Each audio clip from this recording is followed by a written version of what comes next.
Hello again, YouTubers. Welcome back to the Board Game Captain. I'm your host, the Board Game Captain, and today I'm going to be doing a preview video for the game Cogs and Commissars, which is going to be coming to Kickstarter later this January by Atlas Games. So now the first thing I want to do is I want to thank Atlas Games for sending me this pre-production copy of Cogs and Commissars. And now this is going to be a preview video. It's going to differ from my normal review and tutorial videos a little bit. One thing is that into my full rating usually goes a big consideration for the quality of the production. And as this is a pre-production game, I can't really give it a number rating. But I can thoroughly show you how to play it, and I can talk about how it feels since I've been playing it a lot lately. So without any further ado, I'm going to take you to the table. I'm going to show you how the game plays and run you through a few turns, and then we're going to come back, and Lynn and I are going to talk about how this game feels and what we like about it. Okay, so here we can see a game of Cogs and Commissars set up for 4 players. We have players 1, 2, 3, and 4 set up around the table here. Now, there are several different ways you can play. There is a way where you can do a randomized deck or a draft of cards, but my favorite way to play is to play with the different factions that do come in the game. The game comes with 6 factions, so it can be played at 2 to 6 players. My personal opinion is that the sweet spot is 4 players, and each faction has its own deck, which are clearly marked and therefore easy to keep separate, as well as its own faction card, and the faction card has an asymmetrical player power. Now here's the thing, I love asymmetrical player powers. I think they always make games much more interesting as long as they are balanced. So this was the one that really spoke to me, and this is the main way we've been playing. So the 4 players are the Cyborg Coalition, whose asymmetrical player power is that each time they send one or more of the citizens, which are these tokens here, to the Gulag, which is the middle of the table area here, they get to either produce a citizen or draw 2 cards. Then over here we have the Menschvolks, which is every time they play a card that is countered, they get to either produce a citizen or draw a card. And what do you have over there? I have the Machine Equality Union, where I get to produce an additional citizen on my turn if anyone has more points than me. And the Bolsheviks, which is every time a bourgeoisie is sent to the Gulag, I gain a proletariat and draw a card for each bourgeoisie. Yes. So now we're going to tell you the basic setup works like this. You take your deck, you shuffle it up, you put down your reference card, which by the way, these are really great reference cards. They actually run you through every phase of the turn. You put down your specific faction card. Everyone gets 2 proletariats, which are the least point value of all of the citizens. Proletariats are small little squares with yellow stars on them that are worth 1 point each, whereas bourgeoisie are larger rectangles with blue stars on them worth 2 points, and commissars are the biggest rectangles with red stars on them worth 3 points. You shuffle up your deck, you draw 7 cards, and then when it is your turn, you run down all the phases of the turn. Now, there are several different kinds of cards, and they have symbols on them in your on the cards. Yellow gears on them are an action card. You can only play 1 action card during your turn, but the blue double lightning bolts, which you can see, let me show you what those look like. These are the blue double lightning bolts. Those are blitz cards. You can play as many of those anytime you want to, even on your opponent's turn. So now the very first thing you do on your turn, unless you want to play any blitz cards before that, because again you can play them at any time, is to produce 2 citizens. Now the way that works is you discard the top card from your deck and produce the citizen that is marked on it on the bottom left. So now in this case, this card that I'm discarding has a yellow star marked there in the dialog box right by my thumb. That means it produces a proletariat. So I take 1 proletariat from the Gulag and add it to my group of followers here. Because the main idea of this game is you are trying to amass the largest amount of followers during this robot communist revolution so that you can play the revolution card after you have at least 15 points worth of followers, and if you successfully play it without it being countered, you will win the game of Cogs and Commissars. So now I'll produce my second citizen, which, ooh, hot damn. My second citizen is a commissar. Now that is a lucky draw. So I'm going to take my commissar and add him to my pool of followers. So then The next phase is that I can discard any number of cards and then draw cards if I want. I've decided I'm not going to discard any, so I'm going to. You would draw back up to your full hand of 7. I'm just going to keep my 7. And then you can play propaganda cards. So I'm going to play, I have 2 propaganda cards to play. Now, propaganda cards allow you to steal proletariats from other players. So I'm going to play one to the player to my left, the Menschvolks, and one to the player to my right, the Bolsheviks. Now, I could have played them on anyone. I just sort of randomly chose these 2 people. And they can, if they have the counter propaganda cards, counter your propaganda, they can play them to counter them. And both of them each have a counter propaganda card, which has the main ability of specifically countering a propaganda card. So then all of those cards will go in the discard pile. And this one. Including my propaganda cards here, will go into the discard pile. And then it is now the time in my phase when I will play an action card.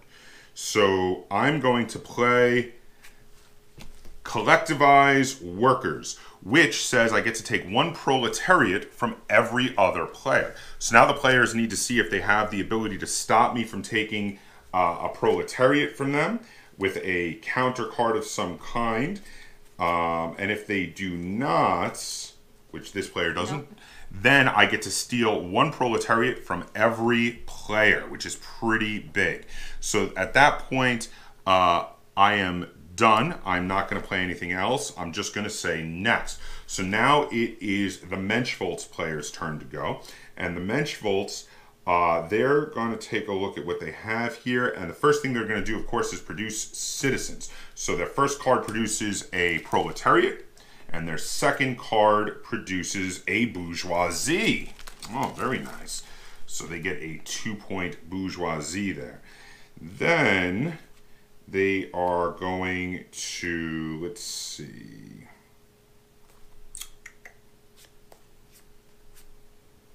They're going to play Doublethink, which is a blitz card, so it doesn't count as their action, and it allows them to draw 2 cards. So, 1, 2, 3, 4, 5. Actually, they're going to play that after they draw up to their full 7. So they're going to draw their 2 cards to get up to their full 7. And then they're going to play Doublethink, which allows them to draw 2 more cards. There we go. So now they're on the point where they can play Propaganda, and they're going to play Propaganda at the Cyborg Peace Coalition because they're winning, and they're going to try to steal a proletariat from them. But the Cyborg Peace Coalition does have a counter propaganda card, so they're going to counter that. So now they're going to play... They're going to play Deactivate Dissenters at the Cyborg Peace Coalition, which says they get to choose a player, and they have to send 1/3 of their proletariats to the Gulag, rounded up. So they're going to make a second attempt to make an attack at them, and at this point, there are no counters left for the Cyborg Peace Coalition to stop them. So they have 2, 4, 6 proletariats. That means they have to discard 2 of them to the Gulag. So at this point... The Menschvolks are done, so then it will be the turn of the Machine Equality Union. I get to use my special power because I only have 1 point. And there are 2 other people. So you get to produce an extra citizen. I get to produce 3 citizens. I got proletariat, second proletariat, and a 3rd proletariat. They are the most common. They are the most common type, yes, okay. indeed. And 1, 2, 3, 4, 5, 6, 7. I didn't use any cards, so I am going to... I'm not going to play any propaganda cards because I don't have any. Okay. So I'm going to go to the action phase, and...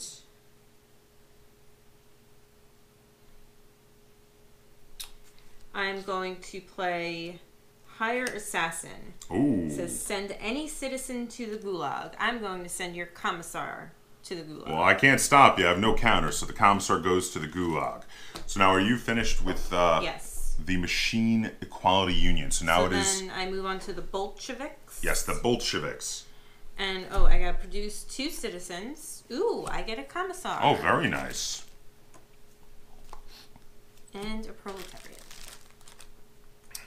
And then 1, 2, 3, 4, 5, 6. I get to draw up to 7. And I am going to play propaganda on the Cyborg Peace Coalition. Ooh. And also the Menschvolts. Oh, the poor Menschvolts. What did they do to you? Let's see. Well, neither one can do anything to stop you, so you will get 2 proletariats. 1 from each. And then...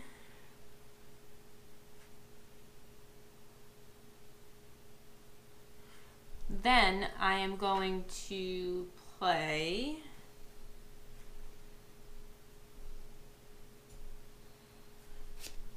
I'm going to play my action card, which is... Maybe, because this is all players, so I don't want to do that. Because that would affect Change me. your mind. Yeah. Gotta read the entire card. You do need to read the entire card. That is true. So I'm going to play Enforce Equality. Choose a citizen type. Other players must send citizens of that type to the gulag until they have the same number as you. I'm going to choose bourgeoisie because I have none. And that works with my your special ability. Effect. Now, so your special ability does what now? Every time a bourgeoisie is sent to the gulag, I gain a proletariat and I draw a card. Nice. And that is my turn. So now there you have it. Now we've gone through a few turns here. Now, as you can see, we each keep gaining and losing. Gaining and losing citizens throughout the game. At the beginning of every turn, you get to produce 2 citizens, so they're constantly coming around. Your goal is to have at least 15 points worth of citizens. And remember, proletariats are worth 1, bourgeoisie are worth 2, and commissars are worth 3. And then you want to successfully play, which I actually had in my starting hand here for the Menschvolts, the Revolution card. Now, the Revolution card is a bit interesting. The first thing is that when it comes up for production, it's actually the most valuable produced citizens card because it actually has a star of each type there by my thumb. It has 1 of each. So you actually get a commissar, a bourgeoisie, and a proletariat. Of course, when it comes up for production, that means you have to get through your whole deck to reshuffle so you can get it back out again. So once one of these comes up for production, you usually see people during the discard and draw phase discarding their entire hands to get through the deck and find it. Now, when you play it, it says, win the game, you must have at least 15 citizen points to play this card. If you have 20 points, this card cannot be countered.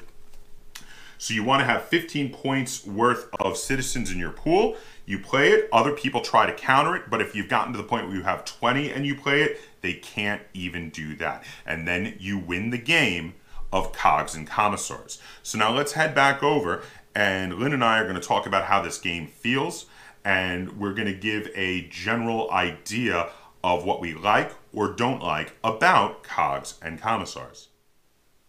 Welcome back. So that was how you play a game of Cogs and Commissars. We ran you through a few turns so you could get the gist of how this game plays. So now, first thing is this game is, the theme is very tongue-in-cheek. It's this robot communist uprising, which, okay, you saw it and you were like immediately laughing at all of the names. Yes. So now my favorite of the names is the Bolsheviks, obviously a reference to the Bolsheviks, but Bolt, because they're robots, I mean, come on, this is just obviously meant to give you the giggles. What do you think about the theme? I mean, I think it's funny and I like it. I really hope they do like a little tongue-in-cheek story in the final rule book for these guys, because I think it's great. I think the theme is hilarious, and I would love I could get a couple chuckles out of a read through a tongue-in-cheek story. So the rule book we have here now is just strictly the rules, and it is a total, when it comes to the rules, of 4.5 pages is the total rules. The rules are not very complicated. It's one of those where the rules are basic, but they get more interesting with the different cards and the way the cards work with each other. And I mean, at its core, this is a take that card game. You can think like older take that card games, such as maybe another good one from Atlas that just popped in my head, which I used to play years and years ago, was Lunch Money. Was a take that card game, but something that I've found, and I wonder how you feel about this doesn't feel as vicious as the older Take That card games. No, it doesn't. I mean, you don't feel like you're being picked on. And also, there's no player elimination. Which a lot of the old Take That card games, it was usually the person had hit points. Like in Lunch Money, the person had hit points, and if they lost all their hit points, they were out, they were done. This isn't like that. Instead, because you're not doing a fight, you're trying to win the citizens over to your side.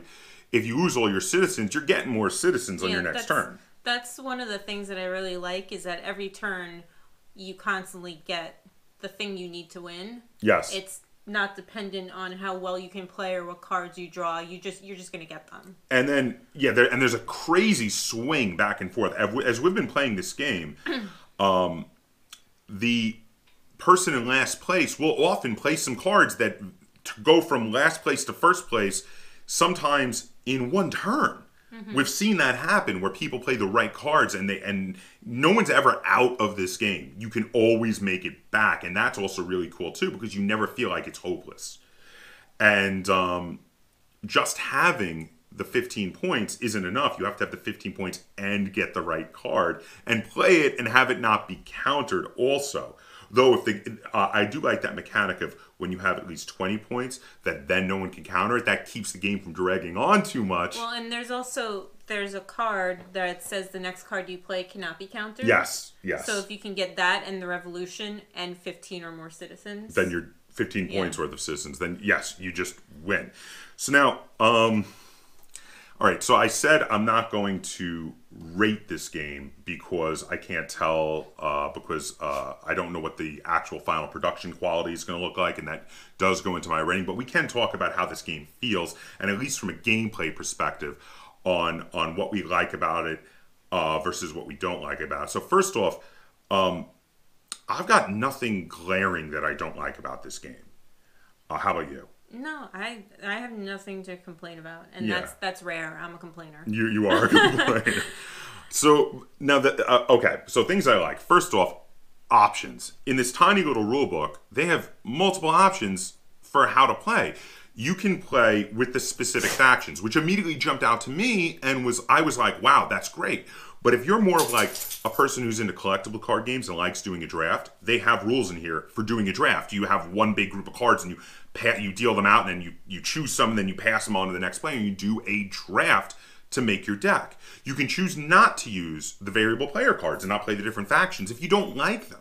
But that being said, I think the factions are that perfect sweet spot of complex enough to be interesting and have people have their favorite faction, but not overpowered in a way that you're like, oh man, the Menschfolds always win. That's not a thing here.